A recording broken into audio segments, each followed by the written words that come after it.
Europe 1. Le journal de 6h présenté par Nina Pavant. Bonjour Nina. Bonjour Lionel, bonjour à tous. Direction Nouméa où faire ses courses est devenu un véritable parcours du combattant. Au moins 30 boutiques alimentaires et restaurants ont été incendiés par les émeutiers il y a encore quelques jours. Sur l'archipel, c'est le retour au calme. Pas de pénurie à proprement parler, mais beaucoup de rayons restent vides. Le troc bat son plein. Le reportage de l'envoyé spécial d'Europe 1 en Nouvelle-Calédonie, Caroline Baudry. Passé midi, les commerces baissent le rideau. Il faut alors traverser Nouméa pour tomber sur une épicerie ouverte. Mais Maïté, 61 ans, en sort dépitée, les mains vides. Voir s'il y a du riz, mais il n'y avait plus. Plus de riz, ni de pâtes, conserves, farine ou œufs. On a 3 gosses. Tout le rayon, il n'y a plus. Il n'y a que des fruits. Ça ne nous intéresse pas. Des bananes que le patron du magasin, en veille de carton, dispose sur les étals.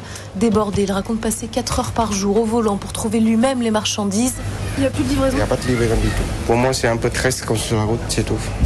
Du stress sur la route ? Ouais. Pas mieux dans les grandes surfaces, souffle Jean-François, un client.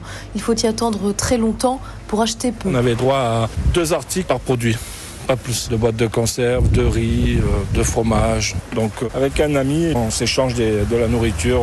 Je lui amène de la viande et lui me donne du pain. En dernier ressort, le troc s'organise aussi sous forme de petites annonces sur les réseaux sociaux, vues dans un groupe de soutien entre Calédoniens, échange déambulateurs contre poissons frais. Nouméa, Caroline Baudry, Europe.